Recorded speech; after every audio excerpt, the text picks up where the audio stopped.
It's shallower than I thought. What a letdown. Mother-in-law sneered as she pushed me into the pond.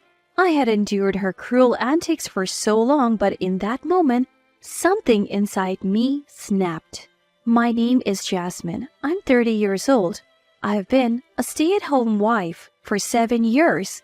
I live with my husband Gordy, who's 8 years older than me, our 6-year-old daughter, and Gordy's mother.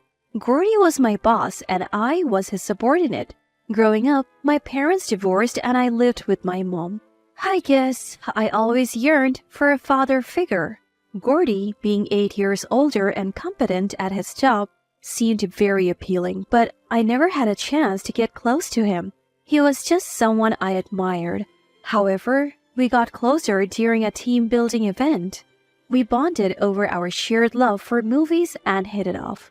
We started dating. I fell head over heels for the mature and kind Gordy. Then, about 6 months into our relationship, I found out I was pregnant. We hadn't discussed marriage yet, so I was more shocked than happy. I was anxious about how Gordy would react, but I couldn't keep it a secret forever. I mastered the courage and told Gordy. To my surprise, he was thrilled and suggested we get married. I was overjoyed by Gordy's feelings. When I told my mom, she was a bit surprised but happy for me. After her divorce, my mom raised me as a single mother. The reason for their divorce was my father's affair. I was only 2 at the time, so I barely remember my father. My mom worked tirelessly from dawn till dusk to raise me. Being an only child, dinners alone were lonely, but I didn't want to burden my mom. Even though she was busy, she showered me with love, and we have a great relationship. I always thought, when I get married, I don't want my child to feel lonely. I want to build a warm home. So I was determined to have a loving marriage and family. Things moved quickly and we introduced each other to our families. Gordy had lost his father at a young age and lived with his mother. The first time I met Gordy's mother, she was kind, but I sensed something off in her occasional and cold expression. But she was the woman who gave birth to Gordy. I brushed off my unease, thinking she was just nervous. We had a simple wedding with just our families. I was getting the hang of my job and wanted to work until my due date, but Gordy insisted I become a housewife, so I quit. My mom suggested I take maternity leave instead of quitting, but Gordy disagreed. He said his mother was a dedicated housewife and he wanted the same for me, so I became a housewife. After marriage at Gordy's insistence, we moved in with mother-in-law. That's when my nightmare began. I initially found comfort in having mother-in-law, an experienced mother around, but I was naive. Mother-in-law seemed resentful as if I had stolen her precious son. Her attitude changed completely after our marriage, and she started to torment me. Yes, my initial instincts about her were right. As for Gordy, after our marriage, he became controlling and emotionally abusive. Apparently, his late father was a dominant figure, and neither Gordy nor mother-in-law could defy him. Mother-in-law was not allowed to work or even go out without permission. If Gordy showed any defiance, he was beaten and berated. Their father's authority was absolute. They endured this together. When Gordy's father passed away from an illness at 22, they celebrated. After that, they lived happily as a duo.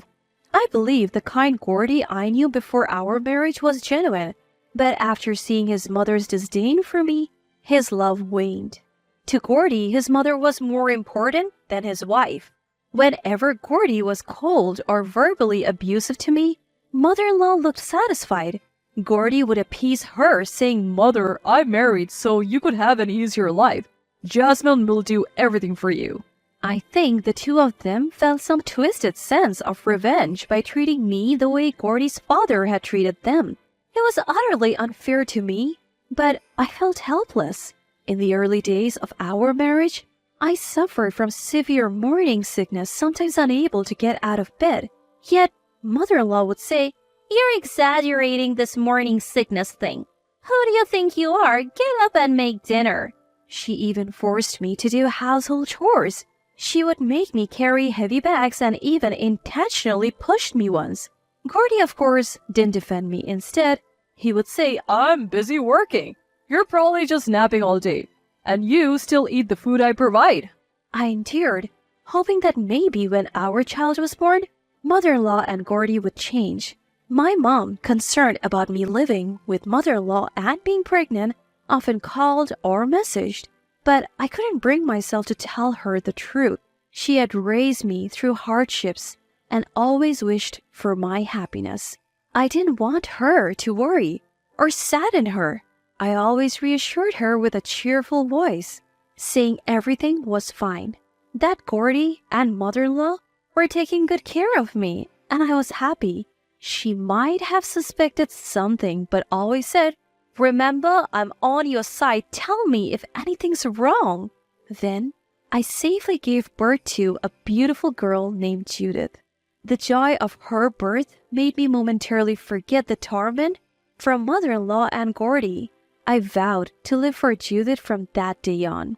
My mom offered to take care of me postpartum at her home, but mother-in-law with a smile said, "Don't worry, we'll take good care of Judith here," denying me the chance to return to my parents.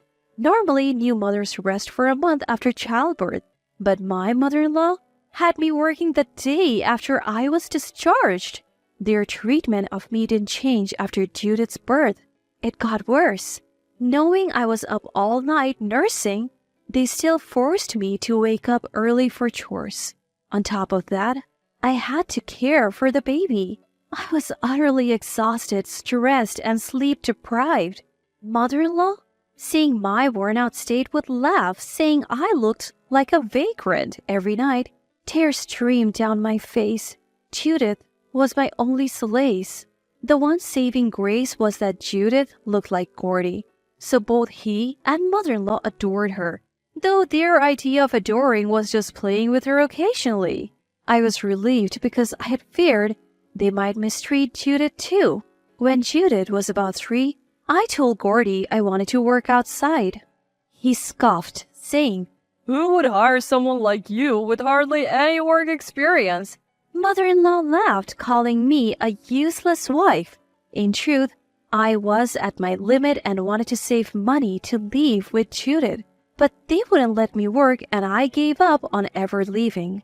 I thought, who would hire someone with so little experience? I had no money of my own, and for Judith's sake, I realized I had to endure. From then on, no matter how mother-in-law and Gordy treated me, I bore it all for my beloved daughter Judith. Even after 7 years of marriage, mother-in-law and Gordy remained the same. The only change was in Judith. From around age 4, she would sadly watch me being mistreated. When we were alone, she would hug me and say, "Mommy, just bear it a little longer. When I grow up, I'll protect you."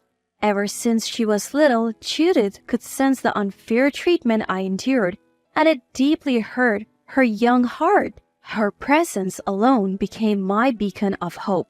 With mother-in-law and Gordy keeping a close watch, I couldn't freely go out.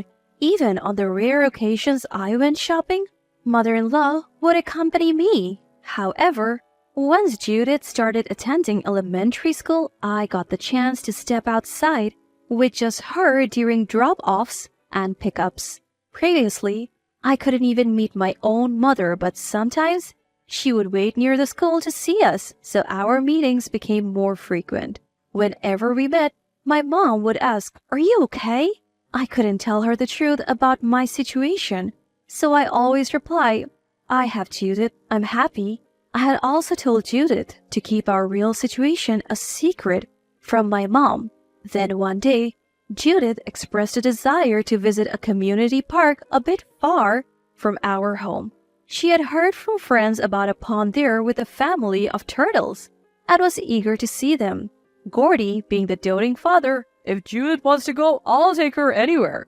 So it was decided that we would visit the park on his next day off. Of course, mother-in-law would come along. The day of our trip to the community park arrived. I woke up at 5 a.m.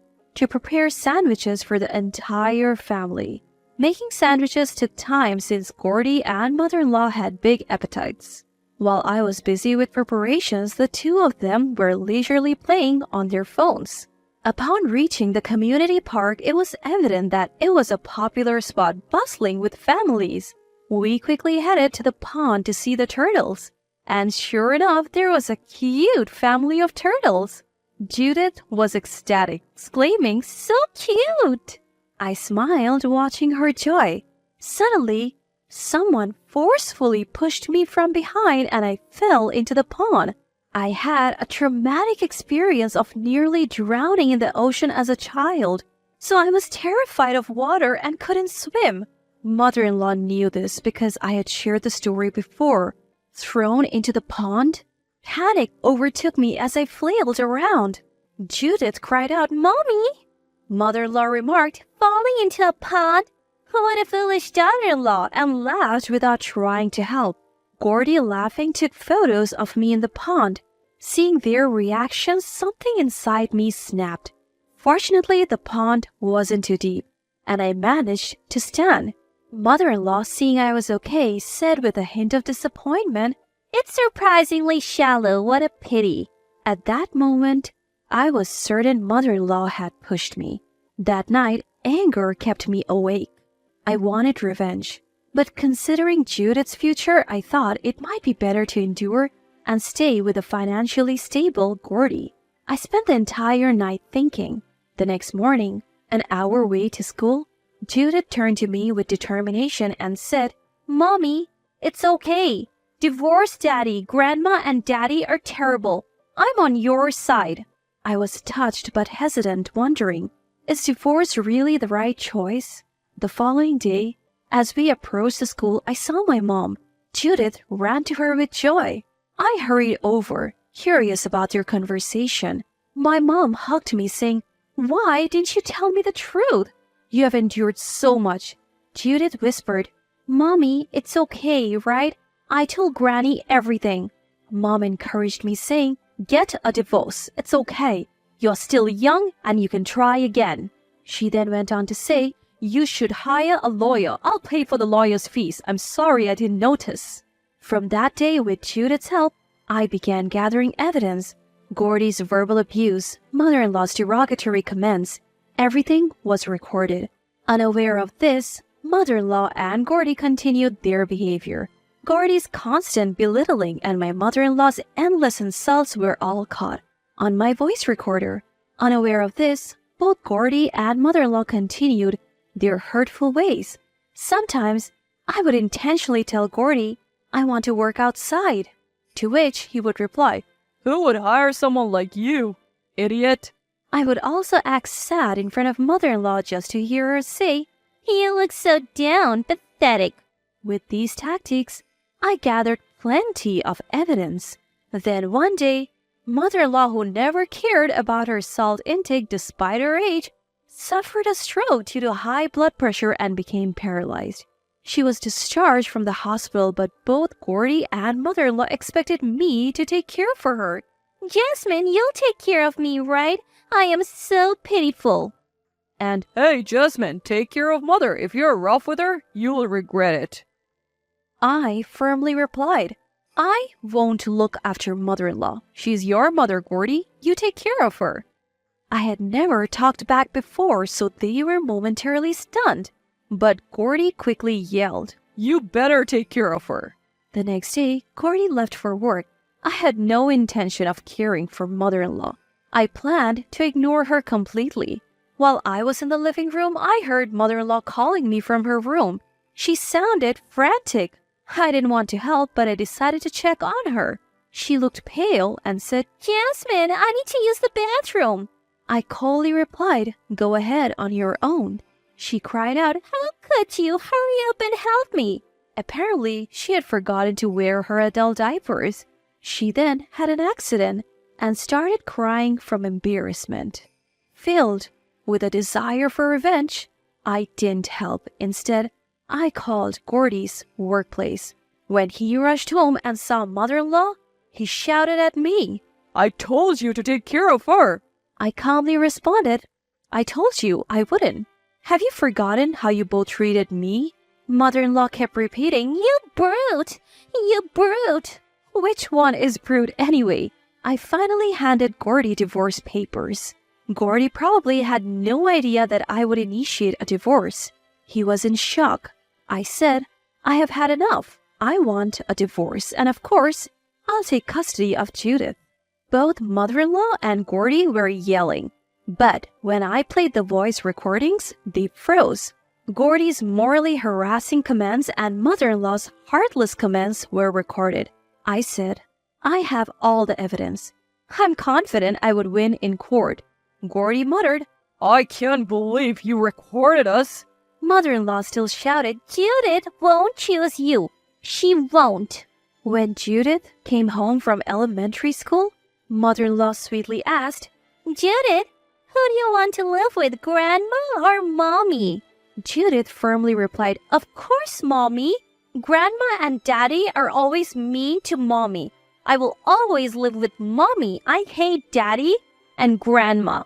The two were visibly shaken. It seemed like he was really tired of being told that Judith, who he loved so much, hated him. Did you hear that? Judith wants to live with me. Please live peacefully together from now on. I packed my bags and left.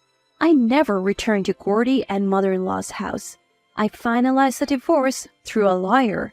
According to the lawyer, Gordy couldn't care for mother-in-law who was now paralyzed. She was placed in a nursing home, but due to her nasty attitude, no one wanted to be around her. Gordy, devastated by Judith's rejection, couldn't go to work and took a leave of absence. Now, Judith, my mom, and I live together, and I'm actively job hunting. My new life is just beginning.